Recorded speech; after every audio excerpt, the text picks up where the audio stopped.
Здравствуйте, дорогие друзья! В эти дни мы с вами празднуем Рождество Христово по старому стилю. Оно отмечается 25 декабря. То есть это день, когда Солнце начинает астрономически увеличиваться, пребывать. И мы понимаем под этим в переносном смысле, что Христос, Бог наш, есть Солнце правды. То есть так же, как без обычного Солнца невозможна жизнь, оно дает нам тепло, и земля вращается вокруг него. Также и Христос, пришедший в мир, Бог, пришедший во плоти, Он является для нас источником жизни. Через Него сотворен мир, Он есть Слово Божие, то есть Он единосущный Отцу. И без Него нет в нас истинной духовной жизни. Он дает нам и правду, и свет, и направление во всем. Но вместе с тем мы, православные люди, знаем, что мир лежит во зле, то есть мир испорчен. И поэтому, когда это солнце правды, оно входит в мир своими лучами, когда Христос рождается, то мир не принимает сразу эту правду. Он ее отвергает. Хотя и свет до конца не может быть объят тьмою, и родилась Церковь Христова, которая будет стоять до конца времен. Но 11 января Церковь отмечает память первых мучеников за Христа. Это 14 тысяч младенцев в Вифлееме от Ирода Избиенных. Вот их иконописное изображение. И сегодня мы поговорим с вами именно о них.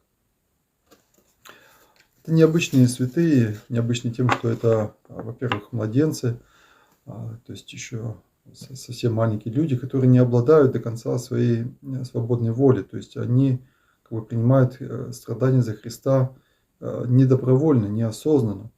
Но Господь попускает злу существовать в мире для того, чтобы без этого, как учат святые отцы, могло получиться еще больше добро.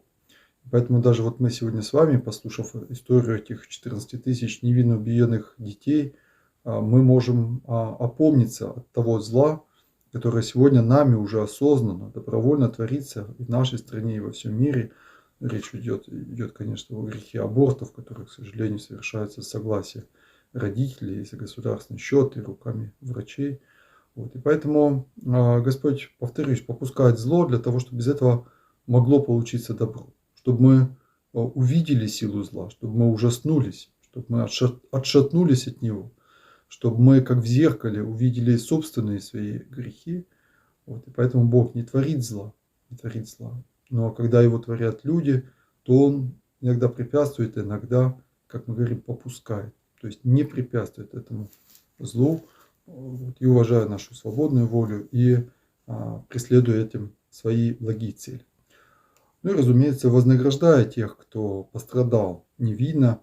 Мы верим, что эти младенцы, они как мученики, они торжествуют на небесах, что им прощен этот грех Адама, который в каждом человеке. И так же, как в крещении Господь нам прощает этот грех, также и кровь этих младенцев, слезы их матерей стали тем крещением, которое еще до установления самого таинства крещения очистило их и спасло. Прочитаем, как излагается об этом событии в Евангелии. Евангелие от Матфея, 2 глава, 4 зачало. Когда же волхвы отошли, ангел Господень является во сне Иосифу и говорит: «Встань, возьми младенца и матерь его, и беги в Египет, и будь там, доколе не скажу тебе, ибо Ирод хочет искать младенца, чтобы погубить его». Он встал, взял младенца и матерь его ночью и пошел в Египет.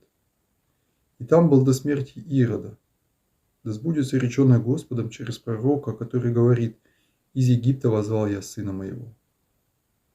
Тогда Ирод, увидев себя осмеянным волхвами, весьма разгневался и послал избить всех младенцев в Вифлееме и во всех пределах его, от 2 лет и ниже, по времени, которое выведал от волхвов. Тогда сбылось реченное через пророка Иеремию, который говорит: «Глас в раме слышен, плач и рыдание, и вопль великий.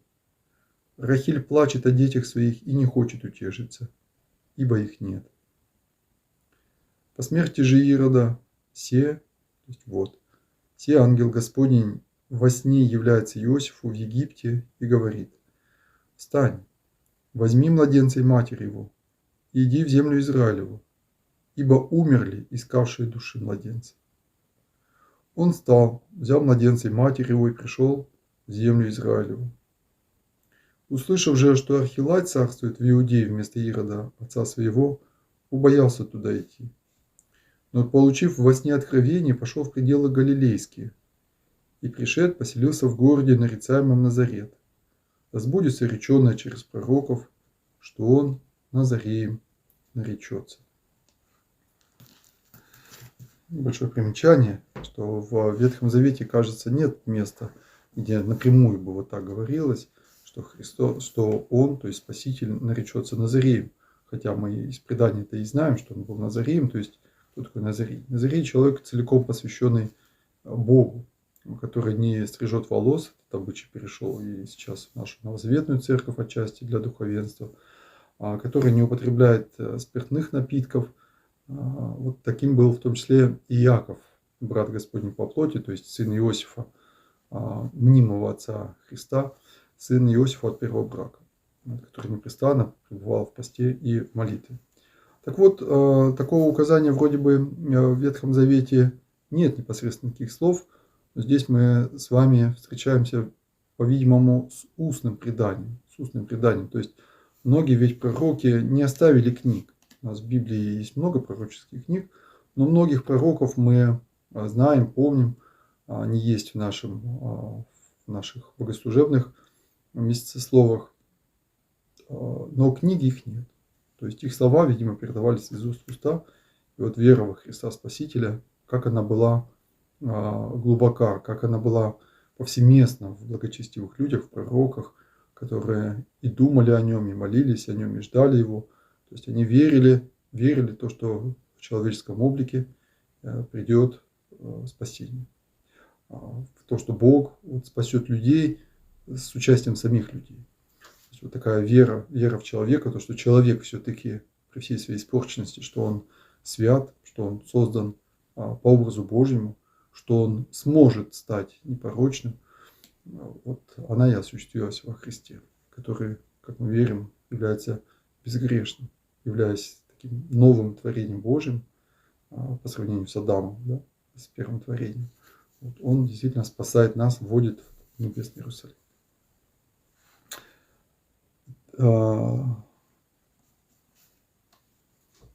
Прочитаем сегодня с вами, как описывает святитель Дмитрий Ростовский страдания этих 14 тысяч младенцев. Дмитрий Ростовский, он, как известно, написал «Жития святых» или так называемые «Чети Именеи». Вот они в 12 таких вот объемных томах присутствуют очень хорошо, когда мы имеем эти книги или знаем хотя бы где-то найти. В электронном виде они тоже сегодня все есть, доступны. Вот я многие годы мечтал, чтобы у меня под рукой, но в бумажном виде оказались эти книги. Вот одна благочестивая верующая женщина, вот, переезжая в другой город, она оставила мне такое духовное наследие, вот эти замечательные книги. Вот, во многих библиотеках, в храмах они тоже есть, при случае приобретите для себя. Хорошо, когда вот книга есть, и можно целиком прочитать. Святитель Дмитрий, он много положил сил, трудов для того, чтобы вот собрать все древние рукописи, святительства святых, вот, и системно изложить их вот в этом прекрасном труде. Ирод, пишет святитель Дмитрий, увидев себя осмеянным волхвами, весьма разгневался. Какая тяжелая страсть, гнев. Все мы знаем, что когда гнев охватывает человека, человек не владеет собой. Вот он готов действительно и убить других. Поэтому вера учит кротости, учит смирению, учит владению собой. Вот, как говорит апостол Павел, что не подобает рабу Божию гневаться. Да? Всегда быть кротким, многословным, постепенным. На кого же он разгневался, Ирод? С одной стороны, на волхвов, которые смеяли его, с другой же на новорожденного царя иудейского. На волхвов он гневался за то, что они не возвратились к нему и не возвестили о младенце. На Христа же гневался из боязни, как бы он не отнял у него царство. Опять же, отвлечемся и скажем несколько слов. Вот Иродом владела одна духовно ложная, очень опасная мысль, которая, к сожалению, сегодня не только владеет нашими умами, а она официально принята, в том числе как и государственная доктрина развития экономики. Она преподается повсеместно в экономических вузах. Вот. И многие люди считают, что это вот сама основа жизни. Что это за мысль?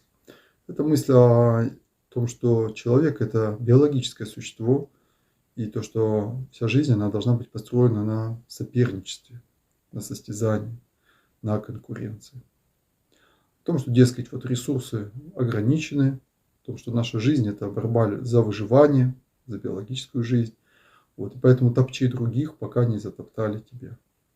Вот. Так, повторюсь, сегодня построена даже экономика наша, и мы воспринимаем эту идею как неправильную. Вот.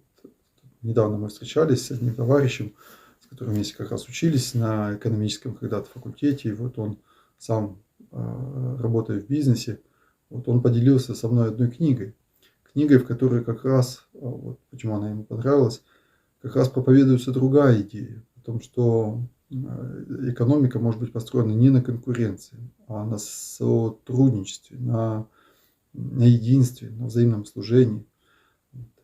И вот он спрашивает, что ты об этом думаешь, если кратко? Я отвечаю, что да, я тоже думаю, что конкуренция – это не от Бога. Хотя в ней есть некоторые зерна, которые можно признать духовно здоровыми. Так, например, некоторые святые отцы писали о том, что вот должна быть у нас духовная ревность. Ну, в каком смысле ревность? То есть, если мы видим, что кто-то в чем-то преуспевает, мы должны у него этому учиться. Мы должны укорять себя в том, что я слаб, скажем, в молитве, в посте, в богослужении. Вот, мы должны стремиться за другим. Но вот это естественное духовное преуспеяние, оно не должно распространяться на нашу экономическую жизнь, да, потому что Бог создатель материальных благ, и солнца, и света, и вообще всего, чем мы питаемся. И Он, разумеется, обеспечит нас всем необходимым, что нам нужно, лишь бы мы только жили в мире. И вообще человек должен стремиться жить в мире, в союзе, в общении. И идея разделения, идея, что человеку враг, это опасная идея, это ложная идея. Не зря, кстати, Иаков, он называется братом Господним по плоти. Вот. На днях мы тут обсуждали с ребятами, с детьми-сиротами вот эту мысль, да, вот этот образ. Мы говорили о том, что ведь все люди, по большому счету, они братья и сестры по плоти. Потому что они все родились от первой пары, да, от Адама и Евы. Я говорю, вот ты, например, там, Марина, тоже мне какая-нибудь 1238-юродная сестра, если так поразбираться, да. То есть у всех у нас есть общие предки, можно их найти. Просто мы об этом как-то забываем. Знаете, вот дети, когда они услышали эту мысль, им так это понравилось. То есть они так вот как бы воодушевились, что да, что мы друг другу не чужие, что мы действительно должны все друг к другу относиться как братья и сестры, независимо от степени родства. По большому счету все мы родственники. Вот это духовно здравая идея. То есть не конкуренция, не состязательность, а единство, любовь, единодушие. Кстати, конкуренция нередко приводит и к фактическому убийству людей. Вот Ирод, видите, из боязни, как мы сейчас увидим, посылает воинов убить младенцев.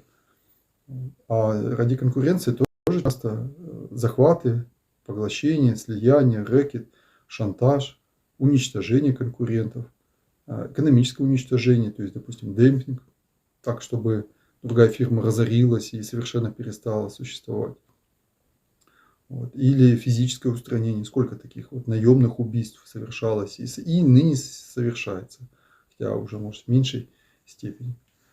Поэтому мы сейчас вот с ребятами, с коллегами, например, проводя исследования в сфере конкуренции экономической, вот, мы приходим к такому выводу о том, что вот если существует, допустим, сильные отрасли сферы деятельности, да, и слабые, то они должны друг другу служить, помогать. Сильные, когда помогают слабым, они от этого не теряют, они от этого приобретают. Во всех смыслах. Они становятся сильнее. Вот. И даже люди, которые работают в предприятиях, вот если они будут слышать от руководства такие слова, да, о том, что мы существуем не только для того, чтобы обогащать каких-то таинственных акционеров, живущих где-нибудь в офшорных зонах, вот, а мы существуем для того, чтобы производить продукцию, чтобы людям служить той продукцией, теми товарами, работами, услугами, которые мы производим. Вот. И к окружающим предприятиям, нашей же отрасли или других отраслей, мы должны относиться не как к врагам, не как к противникам, а мы должны относиться как к братьям, которым нужна помощь, которых мы должны поддержать. Если они не умеют работать, значит, мы их можем научить. Если они там, не справляются с чем-то, то мы им можем помочь. Если они просто заблуждаются и там, может, нравственно, воровство откровенно происходит, значит, и в этом мы можем подать им пример честного бизнеса. Вот в Карелии, например, мы видим в анализе, деревообработка в убытках находится, а есть такое небольшое компьютерное производство, которое превосходно имеет финансовые показатели из года в год. Так вот, может быть, вот эти ребята, компьютерщики, молодые и активные, они могли бы помочь таким небольшой численностью, там, по-моему, всего порядка 50 человек, вот, могли бы помочь вот этой масштабной деревообрабатывающей отрасли, ну, скажем, там, наладить автоматизацию, потому что они просто еще не владеют современными технологиями, наладить вот это, помочь, и от них-то не убудет. Наоборот, они избыток своей продукции найдут. Вот, и радостью наполнится и душа от того, что вот не просто зарабатывают. Так вот, Ирод боялся царства, не зная, что царство Христово не от него. Ирод полагал, что Христос будет владеть земным царством. Вот она, любовь к земному, да, вот это сребролюбие, властолюбие, как много зла происходит от того, что человек воюет за это землю. Поэтому Христос и говорит, что отдай. Возьмут у тебя верхнюю одежду, отдай рубашку. То есть не бойся, даже не бойся честь свою отдать, в том смысле, что если тебя унизят, оскорбят, ударят по щеке, подставь вторую. Что же сделал окаянный Ирод? Не будучи в состоянии отомстить волхвам, ибо они уже отошли, не убить Христа, ибо его нельзя было найти. Он излил свой гнев на неповинных младенцев. Как лютый зверь, когда бывает ранен, часто не смотрит на того, кто его ранил, и в ярости терзает это, как бы самого виновника своей раны. Так и Ирод, мучимый гневом и не находя виновников своего гнева, обратил свою ярость на младенцев, ни в чем не повинных перед ним. Опять же, да, то есть младенцы являются как бы прообразом неповинного Христа. Христос безгрешен, но Он своей любовью, своим стремлением нас спасти, Он принимает нашу смертность, да, то есть Он принимает муки и смерть за наши грехи. Вот так же и младенцы. Они были неповинными, то есть еще личного греха они не совершили, но вот гнев Ирода они берут на себя, как на войне говорят, вызвать огонь на себя. Поэтому Бог-то и вот делает их жертвой этой человеческой злобы и за это принимает их в небесный покой. Ирод послал вооруженных как бы на войну воинов, чтобы избить всех младенцев в Вифлееме и во всех окрестностях его от 2 лет и ниже, по времени, которое выведал от волхвов. Несколько слов о войнах. Солдат исполняет бесчеловечный приказ. Как часто это бывает в нашей жизни, когда человек делает грех, и потом говорит, что ну ведь это мне приказали, это ведь мне сказали, это ведь так вот принято, что же я могу тут сделать? А вот здесь мы как раз уже не можем оправдать человека. Он уже не младенец, он уже не является невольным участником, он уже сознательно в этом участвует. Поэтому он может отказаться, и он должен отказаться. Если тебя толкают на какое-то преступление, если тебе просят подписать какие-то нечестные бумаги, там, дать взятку, потому что так это общепринято, вот это мерзость, от этого надо отказаться. Чтобы потом никто не сказал, что все так делали. Должен быть хотя бы один, который не делал. Как на днях, к сожалению, присутствую на присяге. Присяга – это такое торжественное мероприятие. Военнослужащие обещают верность своему Отечеству. Я вижу, как офицеры, никто их не заставляет, но они просто сами, потому что так это уже вошло в привычку такую нехорошую. Они и пошлости произносят, и матерные слова в речи проскакивают. Хотя офицер, он должен быть образцом нравственности для молодого паренька, 18-летнего, только еще вступающего в ряды вооруженных сил. И каким контрастом это идет. Высокие слова о чести, о верности Родине, служении народу, о готовности умереть за свое Отечество. И тут же это разбивается, весь пафос этого служения, он тут же разбивается противные матерные слова, произносимые офицеры. А ведь никто их не заставляет. Просто так принято, так уже у них как будто такой внутренняя традиция такая. А ведь можно было бы без этого. И как я уважаю тех людей, которые не поддаются общей развращенности, они, разумеется, такие тоже есть. И подают пример выдержки. Потом беседую с одним из офицеров, я радуюсь тому, какая у него речь, какой у него ход мыслей, рассуждений, как он говорит о воспитании молодых воинов. Должен быть такой пример чистоты в каждом коллективе. Ирод помнил указанное волхвами время появления звезды, которая, согласно толкованию святого Златоуста и святого Феофилакта, появилась еще до Рождества Христова. Но за сколько именно времени? Если она явилась в самый час Благовещения, то от Благовещения Пресвятой Богородицы до Рождества Христова прошло 9 месяцев. Но волхвы пришли в Иерусалим в самый день Рождества и поклонились Христу в Вифлееме, и иным путем отошли в страну свою. Поэтому Ирод не тотчас же узнал, что осмеян ими, но полагал сначала, что они, не нашедшие искомого младенца и устыдившие свои ошибки, не посмели явиться к нему, и тайно со стыдом вернулись к себе. Затем, спустя 40 дней, совершилось в храме Соломоновом славное событие. Старец Симеон и Иоанна Пророчица встретили здесь божественного младенца, принесенного Богоматерью в день очищения, и засвидетельствовали о Христе, и много явно благовествовали о нем народу. Слух обо всем, что произошло во храме во время Сретения Господня, распространился по всему Иерусалиму и достиг до царя. Тогда Ирод понял, что это и есть воистину искомый младенец, и что справедливо было сказано волхвами о новорожденном царе, которого они нашли в Вифлееме, но не возвратились к Ироду, презрев его власть. Видите, волхвы презрели власть Ирода и правильно сделали, потому что они получили откровение, что он хочет убить младенца. Поэтому безбожных повелений можно и нужно не слушаться. К сожалению, и законы наши государственные, касательно, скажем, сферы абортов, они бывают бесчеловечными, бывают безбожными. И это тот случай, когда их не надо чтить.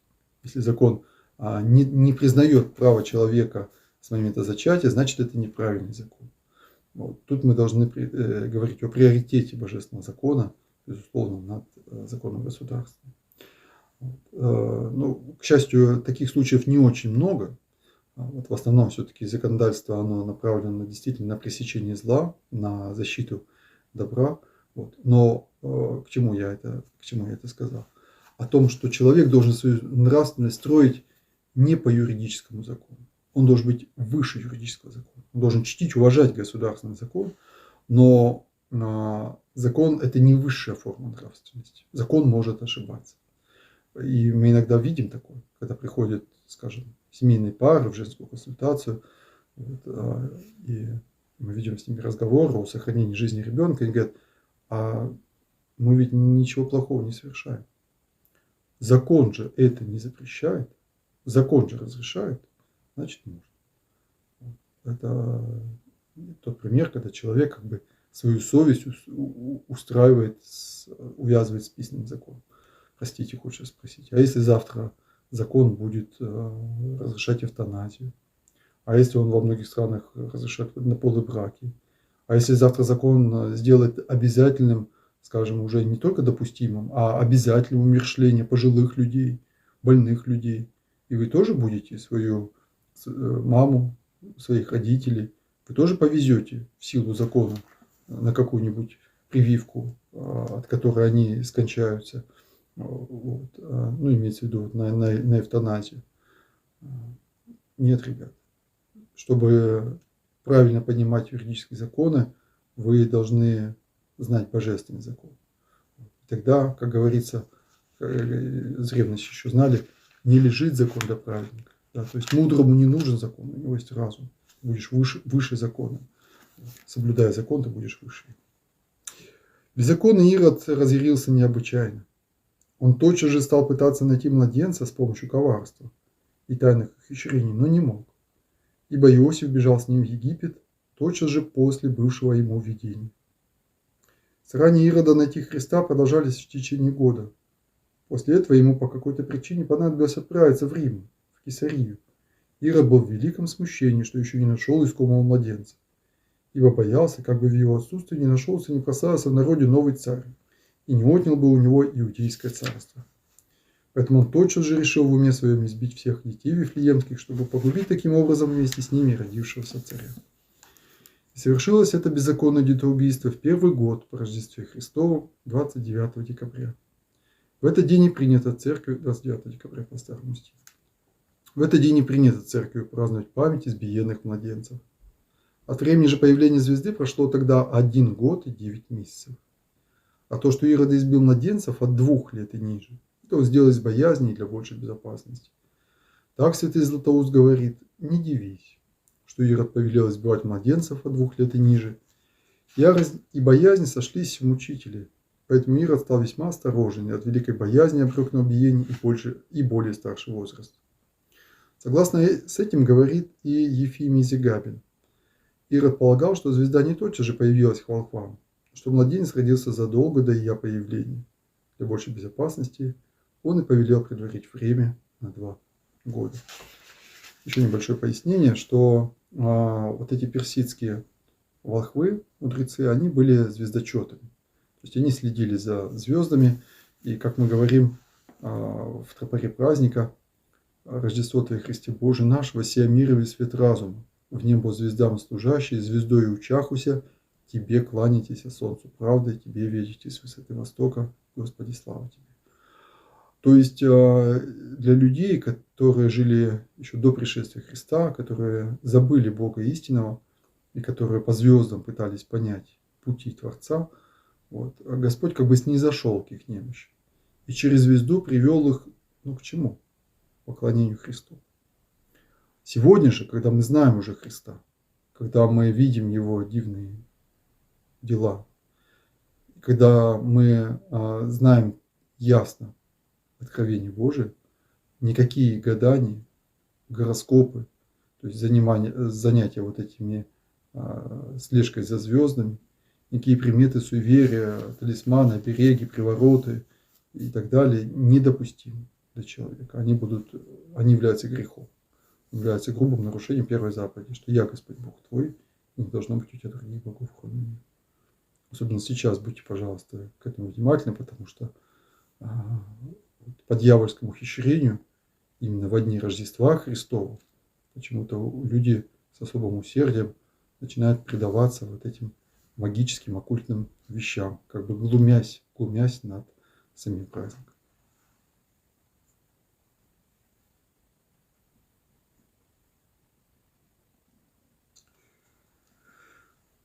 Побивались младенцы различно. Одних убивали мечом, других разбивали о камни и стены, иных бросали озимь и попирали ногами, душили руками, разрывали и раздирали на части, пронзали, разрубали пополам. Ужасная картина, согласитесь. Когда грудных детей, беспомощных, невинных, плачущих, вырывают прямо из рук матерей и на их глазах убивают, да еще такими жестокими, многоразличными способами. Но не то же самое ли происходит сегодня? Вот сегодня в каждый рабочий день тоже множество способов. Кого медикаментозными способами, таблетками, кого хирургическими, кого иными методами детей умерщвляют. Аборт.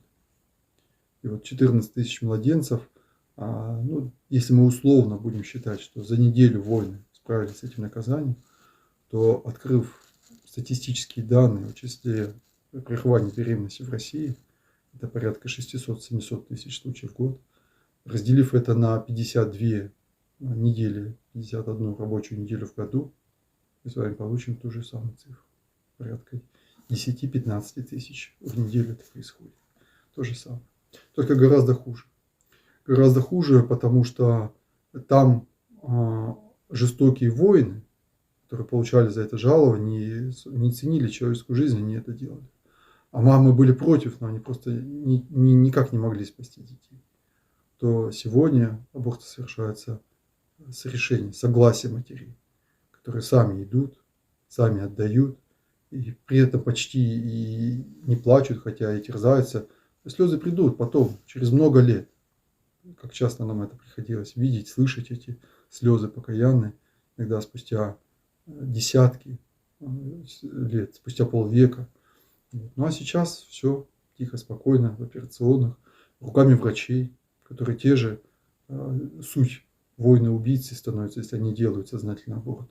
А ведь каждый врач знает клятву Гиппократа. В нашем медицинском институте даже она висит большими буквами на стене, там, где прямо написано, что я не дам женщине никакого писсария, то есть абортивного средства. И врач должен знать, что жизнь человека начинается с момента зачатия. И ни одного сегодня серьезного нет медицинского заключения, которое бы могло доказать, например, что человеческая жизнь начинается вот с момента там, 20-й недели, там, 10-й недели или 40-го дня. Ни одного. А вот именно научных, медицинских заключений наших отечественных врачей, зарубежных, авторитетно, с научной точки зрения, с точки зрения генетики, эмбриологии, утверждающих, что жизнь человека как индивидуума и как личности начинается с момента зачатия, множество. Множество лекций, книг, журналов, официальных заключений, их множество. Поэтому мы этот факт должны ясным образом признать. Горько рыдали матери. Великий воплик доходил до небес. Они рвали на себе волосы и одежду, терзали себя, так что исполнились слова пророка Иеремии. Глаз в раме слышен бысть, плач, рыдание и вопли много. Рахиль, плачущийся чад своих, и не хотяши утешитесь, яко не суть. То есть, потому что их нет. Рамой назывался город, стоящий на холме в пределах колена Вениаминова. Рахиль уже некоторые именовали Вифлеем, ибо в нем была погребена Рахиль, супруга патриарха Иакова, мать Вениамина. От гробницы я и Вифлеем получил наименование Рахиль. Итак, когда в Рахиле, то есть в Вифлееме, избивали младенцев, то в городе Раме, как отстоявшем не очень далеко от Вифлеема, были слышны плач, рыдания и великие вопли матерей, плакавших о своих убитых чадах. Плач этот отчасти описывает два святых Иоанна, Златоуст и Дамаскин. Первый из них повествует следующее. Видя это, матери спрашивали убийц: «За что вы убиваете наших детей? Какую обиду причинили они царю или вам?» Не было никого, кто бы ответил, почему совершается это напрасное убийство. Не было никого, кто бы утешил их в этом великом горе. Они же с воплями взывали к воинам: «Пощадите нас, пощадите! Разве у вас у самих нет матерей? Разве вы не ведаете любви материнской? Разве у вас нет жен? Разве не были вы любимы вашими матерями? Неужели вы не страшитесь, что и с вашими детьми случится то же?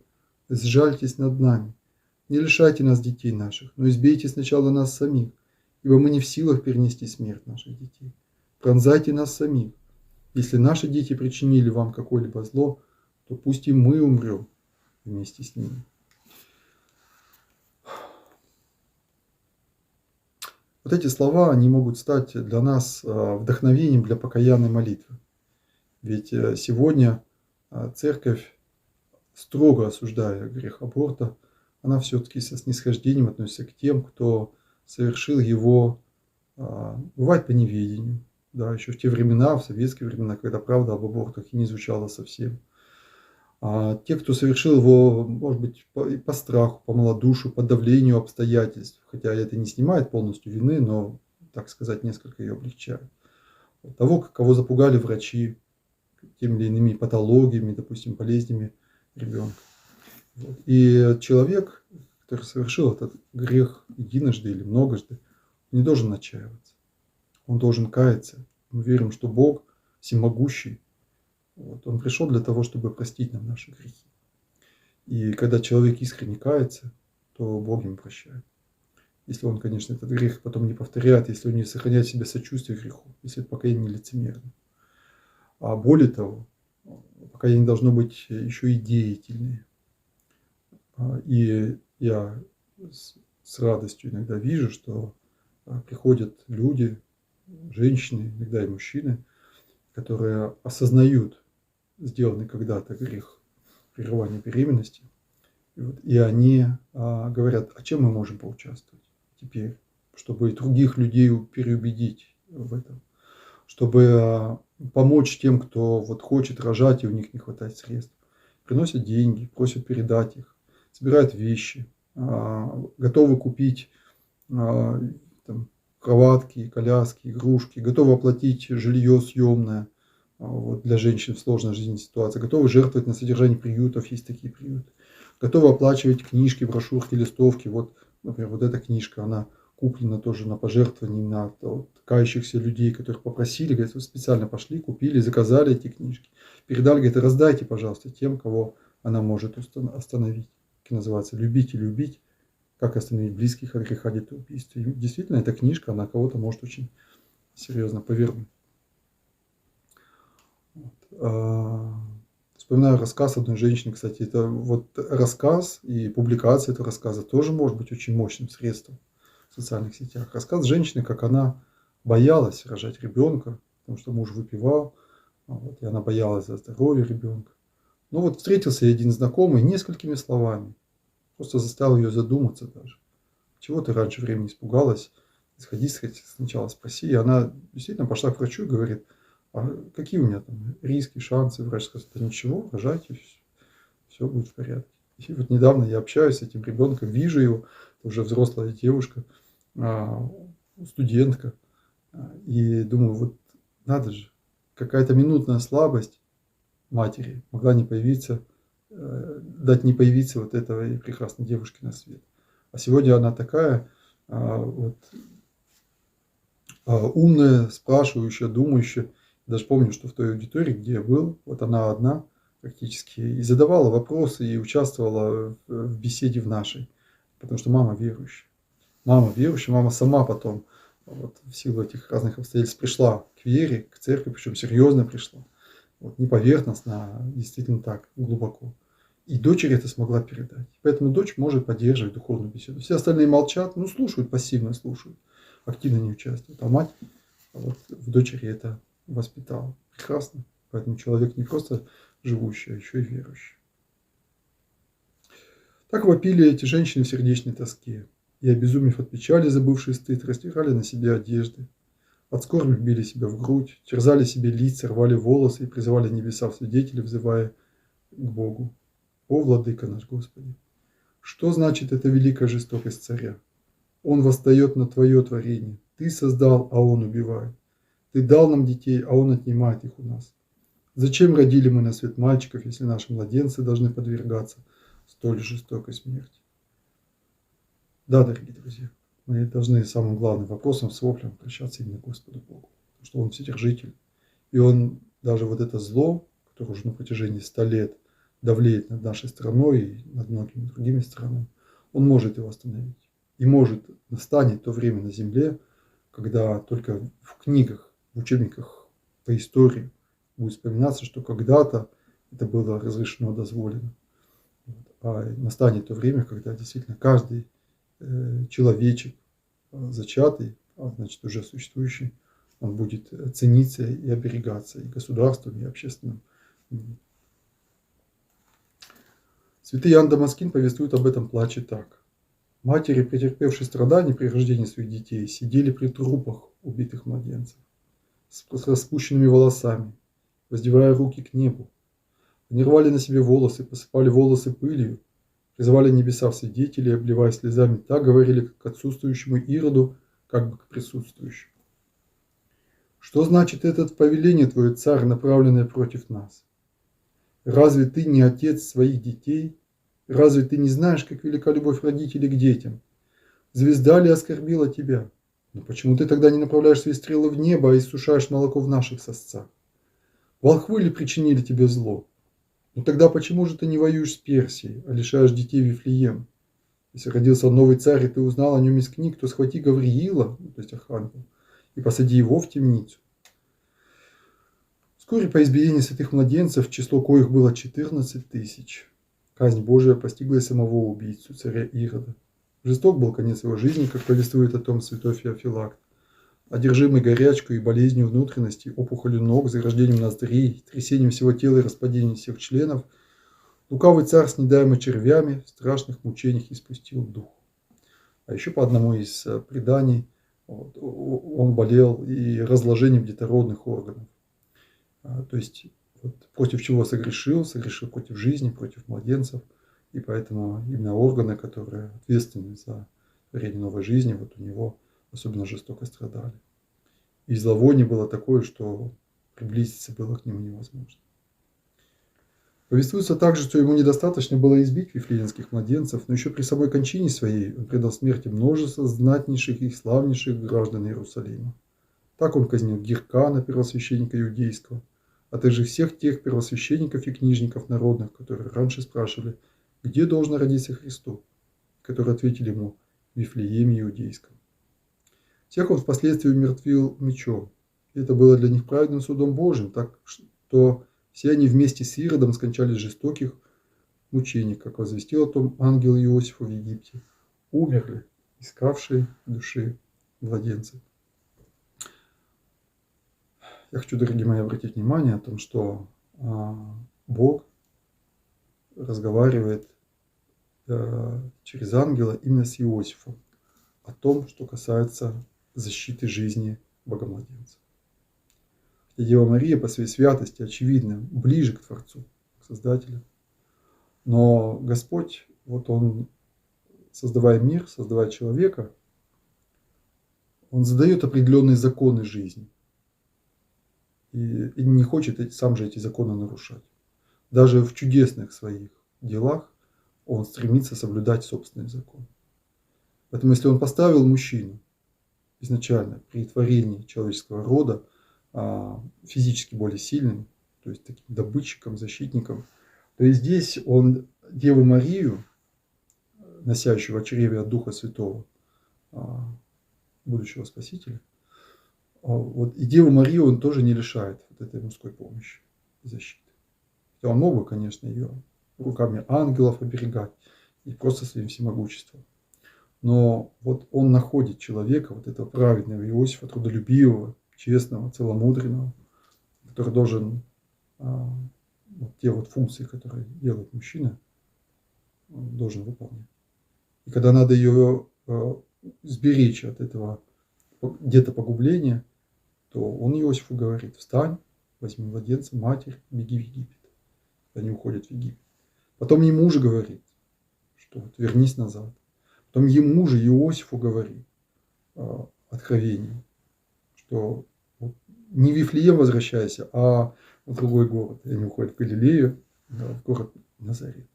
Вот видите как, мужчины, отцы дорогие, поймем, осознаем нашу ответственность о том, что вот Богом на нас возложено это твердое слово, слово молитвы, слово защиты по отношению к женщине, чтобы мы никогда не говорили таких вещей, как решай сама, нам сейчас некогда, нам не хватит денег, у меня образование незаконченное и так далее.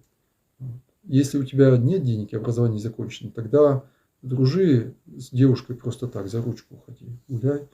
Вот.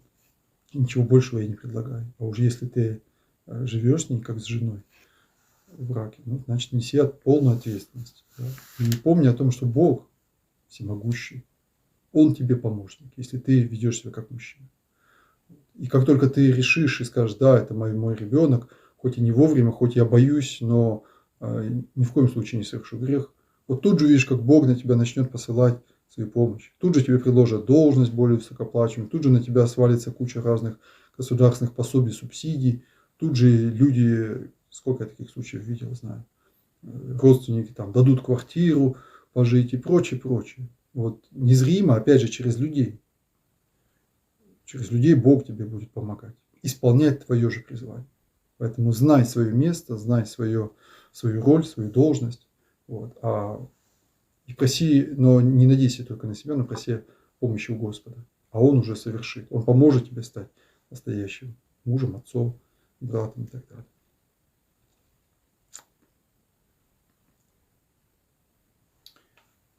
Немножко нам осталось, 2 странички прочитать. У нас длинная беседа, но очень важно, я хочу ее довести до конца.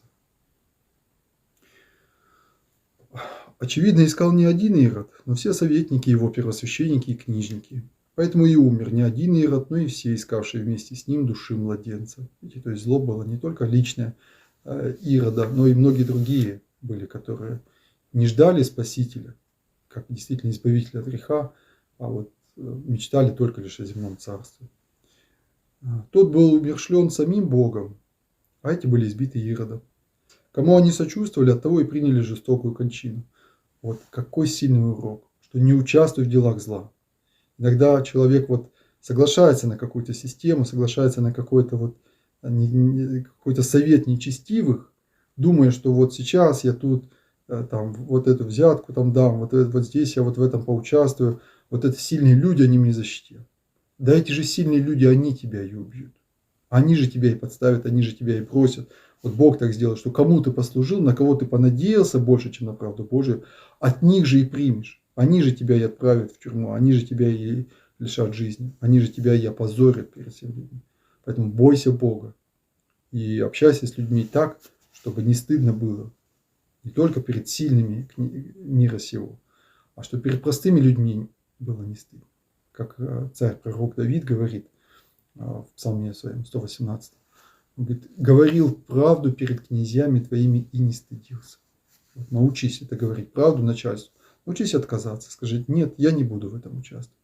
В этом нехорошем деле, в которое тебя втягивают. А что все они искали убить Христа и были единодушны с Иродом, это явствует вот откуда.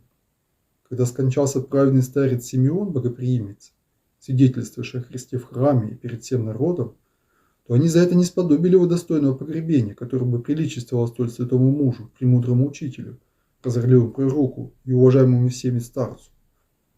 Также предали они смерти святого пророка Захарию за то, что он поставил на месте девицы, где не подобало стоять замужним женщинам пречистую деву, пошедшую с младенцем в храм для очищения. Об этом упоминает Григорий Низкий, Кирилл Александрийский и Андрей Критский. Когда увидели это книжники и фарисеи, то пришли в негодование. Захарий же противостал им, удостоверяя, что сия матерь и по Рождестве осталась чистою девой. Они не поверили ему, хотя ведь пророчество было, да, у Исаии. И тогда святый сказал, что природа человеческая вместе со всяким созданием подчинена своему Создателю, и что в его всесильной воле устраивает тварь свою по своему произволению, сделать так, чтобы дева родила, и по Рождестве прибыла девой уже. Посему, говорил он, и сию матерь я допустил на место девиц, как истинную деву. Очень еще одну важную мысль хочу я здесь с вами обсудить. Вот в этих словах пророка мы увидели, что Бог устраивает тварь, то есть создание, творение человека по своему произволению. И может сделать даже невозможно. Почему я хочу обратить ваше внимание на это? Потому что сегодня, в силу развития медицинских технологий, стало возможным выявление тех или иных нарушений в развитии плода до рождения. В некоторых случаях это воспринимается правильно, о том, что надо подготовиться к рождению такого ребенка. Научились сейчас даже делать внутриутробные операции, и это хорошо, и это благо. Научились, так сказать, лечить детей уже в утробе, научились встречать их, да, то есть облегчать роды и заранее родителей настраивать на то, что у них ребенок будет особый. Научились реабилитировать таких детей.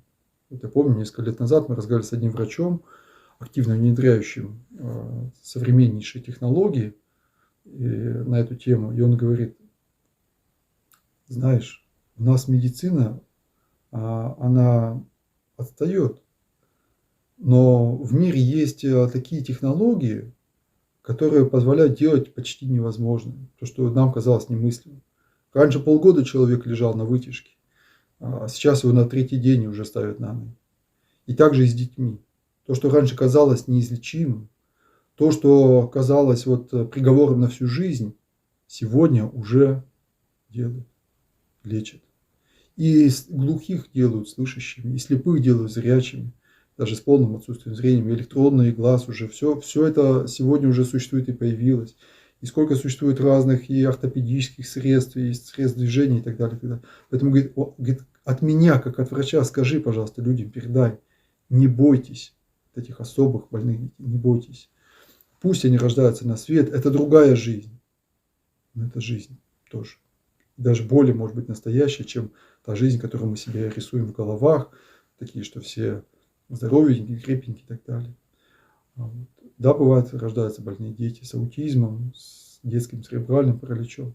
Но сколько среди них одаренных, сколько среди них ученых, сколько среди них прекрасных артистов, сколько среди них мыслителей, философов, сколько среди них духовно одаренных людей, как Григорий Журавлев, который зубами, не имея рук и ног, родившийся без рук и ног, с неким очень редким медицинским синдромом в XIX веке, он зубами писал иконы, картины, расписывал храмы, царская семья заказывала ему иконы. А блаженная Матрона Московская. Вот представьте бы сегодня пренатальная диагностика выявила бы, что ребенок будет слепым, и стали бы родители уговаривать избавиться от нее. А какой человек духовно одаренный родился? И какие очереди сегодня в Москве, в монастыре к ней, к ее мощам. И Бог так делает, что даже маловерных людей Он привлекает к себе через нее. Я сам сколько раз слышал, что человек толком в Бога не верит, но, говорит, к матушке Матронушке я молюсь и ездил, и помогает она нам. Да помню, парень один рассказывал, говорит, у нас детей не было. Я ездил в Москву, сходил к ней, у нас уже второй ребенок родился. Но это же Бог все равно через святую свою посылает чудеса маловерующим, чтобы он потом пришел к познанию истинного Бога. Мы с ним имели глубокий разговор о Боге истинном, о том, что святая Матрона потому святая, что Богу служила, что церковным человеком была. Но это все говорится, солнце мое, для того, чтобы мы относились правильно к болезни, к страданию. Страдание само по себе – это не грех. Надо бояться греха, а не страдать, не болезни. Болезнь сама по себе – это не грех. Иногда это даже как подарок от Бога надо воспринимать. Вот. И как-то мы разговаривали в университете с группой будущих учителей, педагогов на эту тему. И вдруг одна девушка восстала и стала спорить и говорит, зачем рожать ребенка, который в нелюбви, у которого пока нет там всех материальных благ, квартиры там, и так далее, а если он больной и так далее. И я ей сказал, вы знаете, я вас позову как-нибудь в детский дом вместе сходить и посмотрю, сможете ли вы, глядя в глаза детям, сиротам, сказать, что лучше бы вы не родились на свет. Повернется ли у вас на это язык? А многие из них превосходные спортсмены, а многие из них одаренные, причем интеллектуально одаренные, а многие из них ничем особо не одарены, но они будут прекрасными почтальонами, дворниками, автослесарями и так далее. Вот. Многие из них создадут семьи замечательные, лучше, чем те, кто в домашних условиях росли. А многие из них будут одинокими, и все равно мало кто из них скажет, что лучше бы я не родился на свет. Они ценят свою жизнь, любят свою жизнь и родителей своих уважают. Поэтому, дорогие мои, давайте избавимся от этих ложных мыслей о том, что больной ребенок, или ребенок в неполной семье, или ребенок в бедной семье, он какой-то плохой, ненужный, обделенный и так далее. Я попросил даже как-то одну девушку, которая сама воспитывалась в таком специализированном доме ребенка с кучей болезней и диагнозов, из неблагополучной семьи, дядя в тюрьме, мама пьянствует и так далее. Я ее попросил, говорю, напиши, пожалуйста, несколько строчек. Можешь ли ты сказать, что твоя жизнь не нужна, что лучше бы я не родилась на свет? Потому что жизнь у нее в некоторых отношениях прекраснее, чем у других. Да, у него нет такой большого образования, нет постоянной работы, вот. Но тоже семья, тоже сама уже стала мамой, сама уже замужем, еще и находит силы и время, в отличие от многих, еще и животным служить и помогать. Не забуду я, как, зайдя как-то к ней в гости, увидел, как она кашеварит на своей плите огромные баки для бродячих собак, варит вот этой еды, и люди ей приносят, и жертвуют, и она вот их кормит в 40-градусный мороз, тащит вот эти бадьи и кормит этих несчастных псов. Многие ли из нас способны на такую вот жертвенную любовь к животным? Я, например, лично за себя даже не скажу, что я всегда на такое способен. А вот, пожалуйста, ребенок из детского дома. И родители нашла, и в приемной семье потом была воспитана. Поэтому этот ход мысли надо категорически изгнать из себя. Каждый человек, которому жизнь дана от Бога, должен появиться на свет и пройти свет. Книжники разъярились в сердцах своих на Захарию, как на явного законопреступника, и с недаемой завистью гневались как на то, что матерь младенца была поставлена на месте девицы, так и на то, что возглашались такие свидетельства о младенце. Они не утаили своих чувств перед Иродом, но выказали ему их и немедленно начали искать младенца, но не нашли его, потому что Иосиф тем временем бежал с Марией в Египет. С тех пор книжники стали сильно гневаться на святаго Захарию, а вместе с ним на старца Симеона. Симеон вскоре скончался, и они не сподобили его достойного погребения. Захарий же впоследствии, по их просьбам, был осужден Иродом на смерть. Во время избиения вифлеемских младенцев был убит святый Захарий между церковью и алтарем за то, что не отдал на убиение сына своего Иоанна. Как известно, да, Иоанн Предтеча, он был спасен чудесным образом. Он тоже должен был бы убит Иродом, но промыслом Божьим он сохранился, чтобы стать потом великим проповедником. Так отмстили ему книжники и фарисеи, ему, то есть Захарии, за его свидетельство о Пречистой Деве, за то, что он поставил ее в храме на месте девицы. Вскоре и сами они приняли заслуженную казнь от руки своего же царя Ирода. Да? Человек, вступающий на путь неправды, сам же своей неправдой и наказывается. Какой мерой они мерили, такой и было им отмерено. Отдельно от них были также усечены Иродом 70 мудрейших мужей, собрание которых называлось Синедрионом. Одного только из них он оставил в живых, но и того повелел ослепить. Были в то время в Иерусалиме два премудрых, знаменитых и любимых всеми учителей. Иуда, называемый Афримеем, и Матфей Гаргулофи. Их он велел сжечь с живыми вместе с некоторыми их друзьями. Но еще раньше этого Ирод свирепо восстал на свой собственный дом. Казнил своего брата Ферора, сестру Соломию и мужа ей, происходившего из колена Давидова, свою жену Мариамну, тоже из колена Давидова, рожденного от нее сына своего Антипатра. Затем еще двух сыновей Аристовула и Александры и многих других предал он неповинной смерти. Наконец, находясь уже при смерти, Ирод завещал вернейшим из своих воинов относительно прочих славных мужей иудейских, которых еще немало оставалось у него содержимых в оковах, чтобы когда он испустит дух, воины немедленно убили всех этих узников. Да не возрадуются иудеи о его смерти, но скорее да восплачутся при виде стольких мужей своих убитыми. Так погиб злой же смертью, погубив многих вместе с собой. Он селился в Ааде вместе со своими единомышленниками. Святые же младенцы за Христа избиены водворились с ангелами на небесах, ибо таковых детей воистину есть Царство Небесное, как сказано Господу. Царство Небесное, Христе Господе нашим, которому слава во веки. Аминь. Немножко еще добавлю к предыдущему отступлению о том, что в нашей жизни есть безусловные позитивные перемены в общественном строении. Так, несколько месяцев назад был принят новый медицинский стандарт, в котором указывается, каким образом врач должен сообщать о возможных патологиях развития ребенка.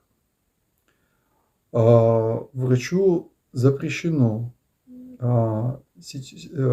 обрисовывать из своей фантазии будущее семьи. Ну, то есть говорить о том, что вы будете жить в бедности, о том, что вы будете там, страдать и мучиться. Ему сейчас об этом запрещено говорить. Ему предписано говорить о возможных патологиях развития плода очень деликатно. Он должен это делать с участием комиссии врачей, то есть не только по своему собственному мнению. Написано вплоть до того, что он должен делать паузы. Вот, говоря с семьей вот, о подозрениях на ту или иную патологию, он должен делать остановки, давая людям подумать. Обязательно предлагать беседу с психологом и специалистом по социальной работе. Вот видите, дорогие мои, что в жизни нашей есть тенденции и такие иродовы, да, бесчеловечности, гнева, жестокости, убийства. Как святитель Николай Сербский говорит, что Ирод, убивая младенцев, он убил в себе человека. Поэтому и мы, гневаясь на кого-то, совершая аборт, подталкивая кого-то к этому, мы убиваем в себе человека.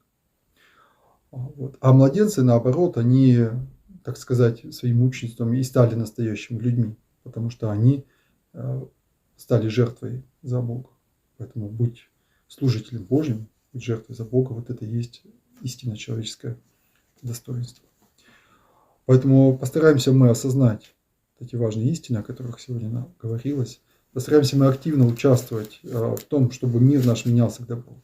Ведь этот медицинский стандарт кто-то разработал, кто-то его принял. Я могу только вообразить, каких битв, каких жертв, каких споров это строило, зная, какое сегодня огромное лобби существует в структурах здравоохранения, вот, какое даже человеконенавистничество там присутствует. Мы имеем об этом представление. Но кто-то же это отстоял, то есть нашлись люди, не побоялся там, ни гонений, ни, может быть, и карьеры своей, но добился этого. И это уже принято как официальный законодательный документ. И поэтому сегодня мы тоже видим, что, скажем, на телевизоре, по телевизору, в рекламе, вообще в общественном сознании и блуд господствует, и сребролюбие господствует. Эта идея сокровищ на земле, это все господствует. Но верим, что это не тотально, что так будет не всегда.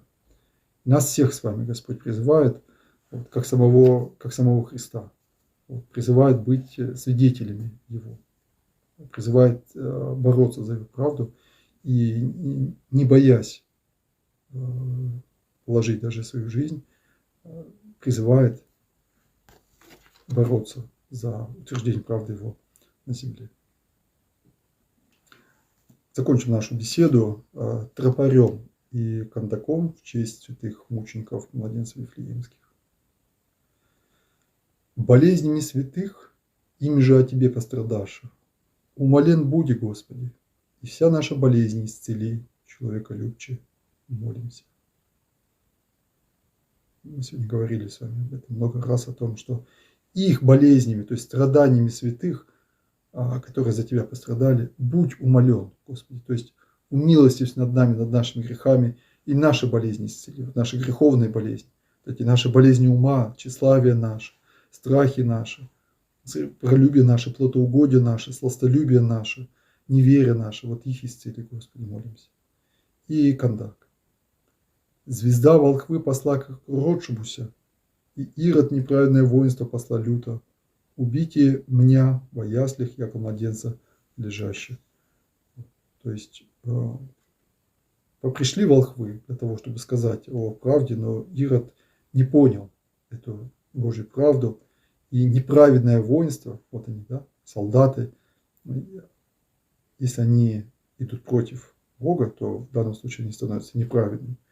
Люто их послал, чтобы убить младенца, беззащитного, маленького, беспомощного младенца.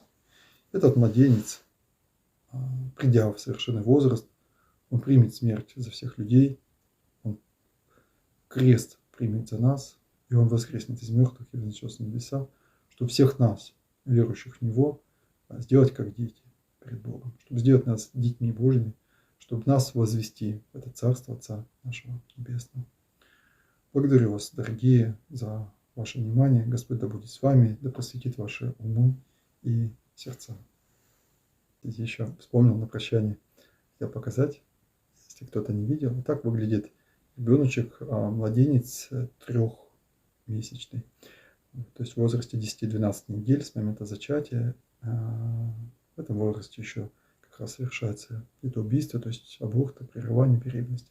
А вот это маленький настоящий уже человечек.